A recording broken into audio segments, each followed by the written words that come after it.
Thank you for joining me today. I have some fantastic news to share with you. In the coming years, more people will generate wealth than in all of human history combined. It's truly an extraordinary time to be alive. However, I didn't start with these insights. Many years ago, my beginnings were humble, to say the least. I came from a background that was far from privileged, where opportunities seemed scarce. In fact, I didn't even graduate from high school. I was that student who finished in the bottom half of the class, the half that makes the top half possible. Throughout my early years, I was told repeatedly that without a good education, I wouldn't amount to much. If I didn't get good grades, they said, I wouldn't land a good job. If I didn't go to college, I wouldn't succeed. For a long time, I believed those words. But as I delved deeper into the world of self-improvement and success, I discovered something remarkable.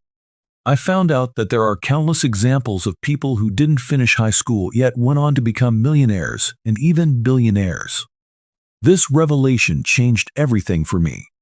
The reason I share this with you is to emphasize one crucial point. Don't let any past experience, no matter how negative, hold you back. Your past does not define your future. There are countless individuals who have faced hardships far greater than anything you can imagine, and yet they have gone on to achieve incredible things. If they can do it, so can you. For several years, I worked in menial jobs. I labored in construction, toiled on farms and ranches, and spent long hours in factories putting nuts on bolts in a monotonous cycle. One day, in a state of utter frustration, I asked myself a life-changing question. Why are some people more successful than others? This simple question set me on a path of discovery that would change my life forever. In the Bible, there's a verse that says, "Seek, and you shall find, knock, and the door will be open." Inspired by this, I began asking successful people what they were doing differently. I listened carefully to their answers, applied their advice, and slowly but surely, I started seeing better results. Eventually, I transitioned into sales, not because it was my passion, but because I could no longer find a laboring job. In the company I joined, I noticed that one salesperson was earning 10 times more than everyone else, even though he was selling the same product from the same office, at the same price, to the same customers. Intrigued, I asked him what he was doing differently. He shared his strategies with me, and I did exactly what he told me. The results were transformative. What I learned through these experiences is the powerful and universal law of cause and effect. This law, which is also known as sowing and reaping, or action and reaction, is the iron law of the universe. It states that everything happens for a reason. There are no effects without causes, even if the cause isn't immediately apparent. This principle is the foundation of scientific inquiry, medical research, marketing, and business. If you can clearly define the effect you want, you can trace it back to the causes and replicate them to achieve similar results. Success is not a matter of luck or accident, and neither is failure. Success leaves clues. By following the tracks left by successful people, no matter where you start, you can eventually arrive at the same destination. This realization was a game changer for me.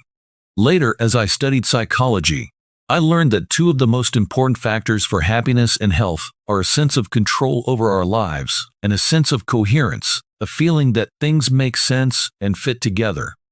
The law of cause and effect gave me both.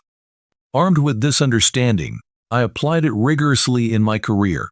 In sales, I worked my way to the top by reading voraciously, learning continuously, attending courses, and most importantly, applying what I learned.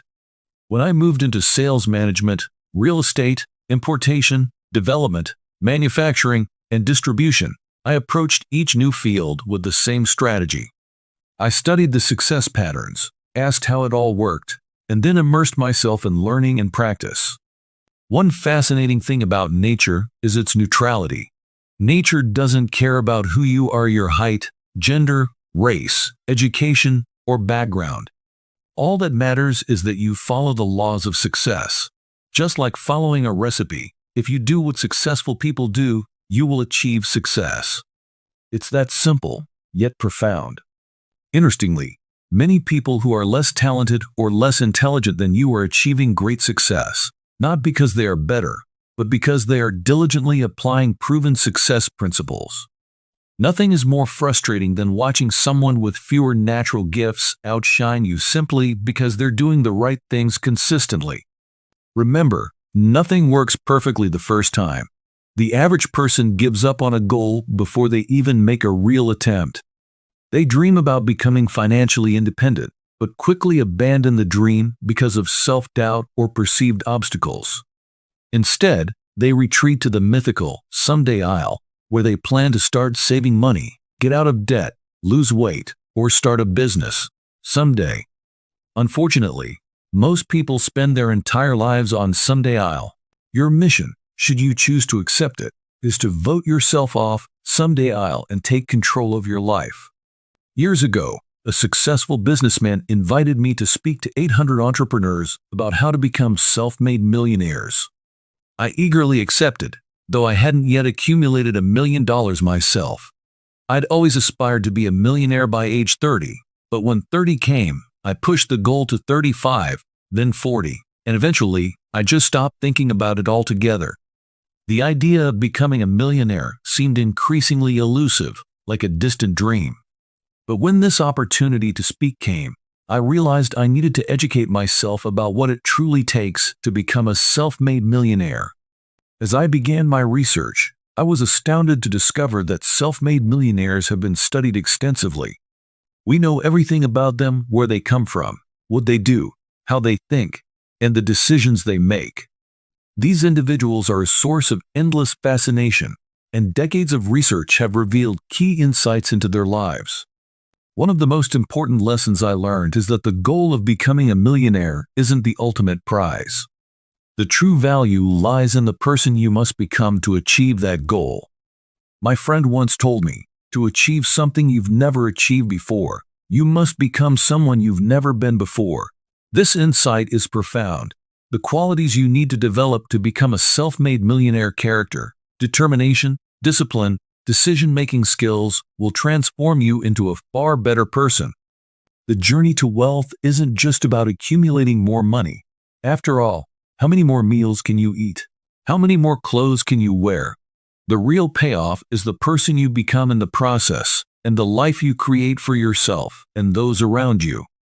The qualities required to achieve wealth, whether financial, emotional, or spiritual, are learnable. Here's the first point to remember. All business and sales skills are learnable. Every financial skill is learnable. If you can drive a car, you can learn any skill you need to succeed. Secondly, you are probably just one skill away from doubling your income. You might be just one skill away from setting yourself on the path to becoming a self-made millionaire. If you don't know what that skill is, I hope that over the course of our time together, it will become clear to you. Whatever it is, discover it and commit to mastering it. Some people say, "I've never been good with money," but that's no excuse.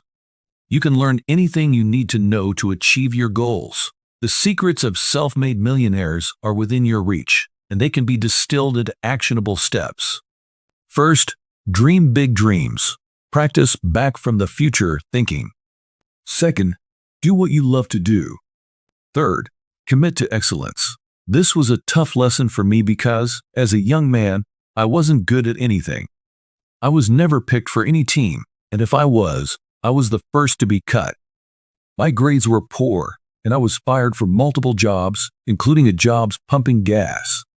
But I eventually learned that all successful people are excellent at what they do. Success is found in the top 10% of your field, and getting there requires dedication, hard work, and sacrifice. The good news is, if you're doing what you love, you will naturally strive for excellence. If you're not interested in being the best, you're probably in the wrong field. Achieving mastery takes time, typically 5 to 7 years. But remember, the time will pass anyway,